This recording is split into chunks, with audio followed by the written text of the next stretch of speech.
QS05 mini PIR sensor 05B। इसमें क्या है कि उसकी वर्किंग सेम होती है, इसके कनेक्शन सब सेम होते हैं, लेकिन इसके जो डिज़ाइन होता है उसमें थोड़ा फ़र्क होता है। वो थोड़ा सा मैं वो भी दिखाता हूँ आपको। जी, जैसे कि आप देख रहे हो दोनों में डिफरेंस क्या है, एक तो साइज़ का डिफरेंस हो गया, दूसरा इसमें एक जो मेजर डिफरेंस होता है वो होता है इन दो नॉब्स का।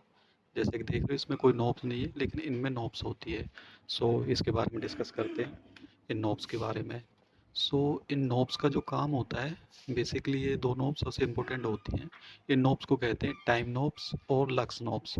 सो इसमें ये होता है कि लक्स नॉब्स, ये लक्स का ऑप्शन होता है, जैसे कि जो हमारा पहले वाला 05 मिनी PIR सेंसर था, उसको हम यूज़ कर सकते थे डे और नाइट दोनों में। उसे हम कंट्रोल नहीं कर सकते कि उसे दिन में काम करना, रात में काम करना, अंधेरे में या फिर लाइट में, तो उसे हम कंट्रोल नहीं कर सकते। लेकिन इसमें एक ऑप्शन होता है, नॉब होती है लक्स नॉब, जिसे हम जैसे इसमें तीन ऑप्शन है, deep dark, light and light dark and all day. So इसमें क्या होता है कि जैसे कि हमने ऑल डे पे कर दिया इसे, नॉब को, तो ऑल डे पे करने के बाद ये अपना दिन और रात दोनों टाइम में वर्किंग करेगा। सो इस नॉब को जब हम मिडल में लेके आते हैं, इसमें होता है लाइट डार्क, यानी कि जैसे कि शाम का एक अंधेरा होता है लाइक 5 to 6, 6 to 7, कुछ अंधेरा टाइप्स होता है 4 to 7 के बीच में। सो ये उस टाइम भी अपना काम ऑटोमेटिक ऑन कर देता है। और डीप डार्क होता है, सिर्फ ये अंधेरे में ही काम करेगा, लाइक जैसे कि एक अंधेरा कमरा है, उसमें भी अगर हमें डिटेक्शन रेंज चाहिए, सो जैसे हम उसमें एंटर करेंगे डार्क में, सो ये अपना मोशन को डिटेक्ट करके अपनी वर्किंग शुरू कर देता है। सो इसकी एक दूसरी नोब होती है जिसे हम बोलते हैं टाइम। टाइम में क्या होता है कि इसकी डिटेक्शन रेंज जो डिटेक्ट कर लेता है, उसके बाद ये उसके कितने टाइम बाद अपना फंक्शन ऑफ करेगा, ये हम उसको कंट्रोल कर सकते हैं इस टाइम नोब से। लाइक जैसे 15 सेकेंड, जो हमारा पहले वाला सेंसर था 05 मिनी PIR सेंसर, उसमें 15 सेकेंड की ही टाइम सेट होता है कि वो 15 सेकेंड बाद अपना टाइम जो फंक्शन है उसे ऑफ कर देगा। इसमें हम इसे बढ़ा सकते हैं, लाइक 15 से 45 सेकेंड कर सकते हैं, और मैक्सिमम हम इसे 5 मिनट तक कर सकते हैं कि ये अपना फंक्शन मोशन डिटेक्ट करने के बाद 5 मिनट तक अपना फंक्शन ऑन रख सकता है। उसके बाद ये ऑटोमेटिक ऑफ हो जाएगा। सो ये इसकी दो नॉब्स होती हैं, जो इसका एक एक्स्ट्रा फीचर होता है। सो इसके बारे में मैंने अभी बताया आपको। अब इसके थोड़ा सा कनेक्शन के बारे में जान लेते हैं।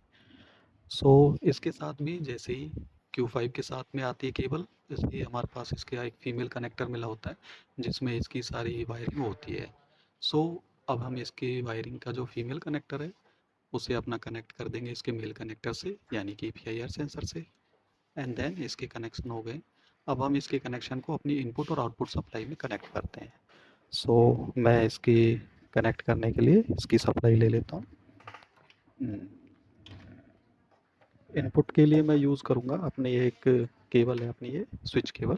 इसमें मैंने कनेक्टर लगाया हुआ है। इसमें अपना जो इसके पॉजिटिव नेगेटिव है वो मैं आपको पहले भी बता चुका हूँ, सिर्फ सेम है। पॉजिटिव नेगेटिव इसके और वायरिंग सब सेम है, सिर्फ नोब्स का ही फ़र्क होता है। इसका एक एक्स्ट्रा फीचर्स है दो इसमें। सो कनेक्ट करते हैं। सो मैं इसकी कनेक्ट करने के लिए इसकी सप्लाई ले लेता हूँ। इनपुट के लिए मैं यूज़ करूँगा अपनी एक केबल है, अपनी ये स्विच केबल। इसमें मैंने कनेक्टर लगाया हुआ है। इसमें अपना जो इसके पॉजिटिव नेगेटिव है वो मैं आपको पहले भी बता चुका हूँ, सिर्फ सेम है। पॉजिटिव नेगेटिव इसके और वायरिंग सब सेम है, सिर्फ नोब्स का ही फ़र्क होता है। इसका एक एक्स्ट्रा फीचर्स है दो इसमें। सो इसकी वायरिंग मैंने आपको बताया था कि इसकी इनपुट के लिए हम दो वायर लेते हैं, जिसमें रेड वायर इसका पॉजिटिव होता है।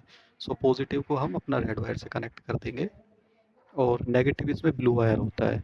हमारे PIR सेंसर का जो ब्लू वायर वो नेगेटिव है, उसे हम अपने ब्लैक वाले नेगेटिव से पावर सप्लाई से कनेक्ट कर देंगे। सो इसके बाद हमने इसके इनपुट दे दिए। अब हम इसकी आउटपुट को देंगे। आउटपुट के लिए हम यूज़ करेंगे, एक मेरे पास 9 वाट का एक पावर सप्लाई है उसे। अब इस 9 वाट की पावर सप्लाई में जो इसका पॉजिटिव पॉइंट है, हम उसको येलो वायर से कनेक्ट करेंगे, क्योंकि हमारे PIR सेंसर का जो येलो वायर है वो पॉजिटिव है, और अपना जो इसमें PIR सेंसर में नेगेटिव वायर है वो अपना ब्लू वायर है। दोनों में कॉमन है, लेकिन अलग अलग दे रखा है इसमें। और इसका जो हमारे लोड का है, लोड यानी कि जो बल्ब लगाया हमने, इसका जो ब्लैक वायर है वो अपना नेगेटिव है। सो इसके कनेक्शन हो गए अपनी इसकी हमारी इनपुट केबल है ये, जो हम पावर सप्लाई से कनेक्ट किए, red wire and blue wire. और ये हमारी आउटपुट वायर है जिसको हमने कनेक्ट किया एक बल्ब से, 9 वाट के एलईडी बल्ब से, जिसमें येलो वायर इज़ पॉजिटिव और अपना ब्लू वायर नेगेटिव होती है। सो सप्लाई को कनेक्ट करने से पहले एक बार हम देख लेंगे कि जिस भी हम बोर्ड में या जिस भी कनेक्शन में हम अपनी सप्लाई कनेक्ट कर रहे हैं उसका पॉजिटिव और नेगेटिव पॉइंट कौन सा है। क्योंकि कई बार क्या होता है कि हम जब करते हैं तो उसमें स्विच अपनी जो वायरिंग होती है उसको चेंज कर देते हैं। सो उससे हमें एग्जैक्ट समझ नहीं आता है कि इसका पॉजिटिव किधर की तरफ से, नेगेटिव किधर से। सो उसके लिए हम एक टेस्टर यूज़ करेंगे। जैसे कि मेरे पास ये एक पावर सप्लाई है, एक्सटेंशन बोर्ड। इसमें मैं चेक करूँगा कि इसकी पॉजिटिव पॉइंट कौन सा है और नेगेटिव पॉइंट कौन सा है। सो मैं इसका पॉजिटिव पॉइंट चेक करता हूँ कि इसमें कौन सा है। जी, जैसे कि आप देख सकते हैं इसमें एक लाइट ग्लो हो रही है। इसका मतलब ये हमारा लाइन पॉइंट है, यानी कि मेन पॉइंट है जहाँ से हमें सप्लाई मिलेगी। सो इसका एक नेगेटिव पॉइंट भी होता है, जैसे दूसरा पॉइंट है। अब यहाँ पे मैंने कनेक्ट किया तो कोई भी सब इसमें बल्ब ऑन नहीं हो रहा है, इसका मतलब इसकी लाइट ऑन नहीं हो रही, तो ये हमारा ग्राउंड वायर है।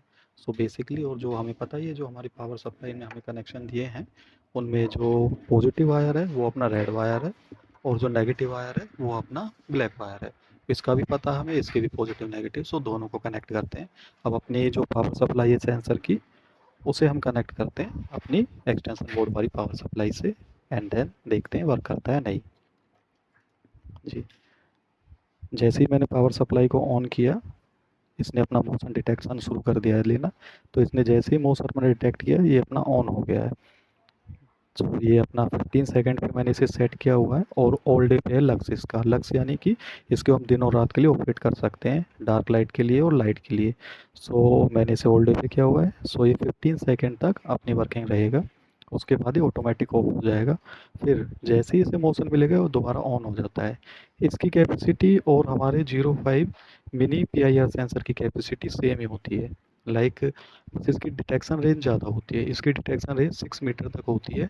सो इसमें भी हम कैपेसिटी जो लोड होता है, लाइक जैसे मैंने बल्ब लगाया हुआ है, ये हम 40 वाट तक लोड दे सकते हैं। यानी 9 वाट का जैसे मैंने बल्ब लगाया है तो इसके साथ हम 9 वाट के 3 बल्ब और लगा सकते हैं, जिससे कि इसकी 40 वाट तक ही कवर कर लेता है। लेकिन उसके ज़्यादा देने पे ये उसे वर्किंग नहीं करेगा। जैसे कि आपने देखा मेरा थोड़ा सा भी मूवमेंट होता है ये अपने आप ऑन हो जाता है। अभी 15 सेकंड बाद जब बंद होगा तब मैं इसका एक वर्किंग दिखाऊंगा आपको, छोटा सा सिंपल एक डेमो दे के कि कैसे वर्क करता है, कैसे ऑफ होता है। अब ये ऑफ हो गया, इसे कोई डिटेक्शन नहीं मिल रहा। अब मैं इसे एक डिटेक्शन देता हूँ। जैसा कि आप देख रहे हैं जैसे ही इसने मोशन को डिटेक्ट किया ये अपना ऑन हो गया। सो ये इसकी वर्किंग होती है। अब जैसे ही 15 सेकंड होंगे, आफ्टर 15 सेकंड ये ऑटोमेटिक ऑफ हो जाएगा। और इसके जो नॉब्स होते हैं इससे आप इसका टाइम डिले बढ़ा सकते हैं। 15 सेकंड से ज़्यादा करना हो तो 45 सेकंड और मैक्सिमम 5 मिनट। और जो दूसरी नॉब होती है इसकी लक्स नॉब, उससे आप एडजस्ट कर सकते हैं इससे कि आप दिन में वर्क करना चाहते हो, रात में, या फिर डे और नाइट दोनों पे। That's it.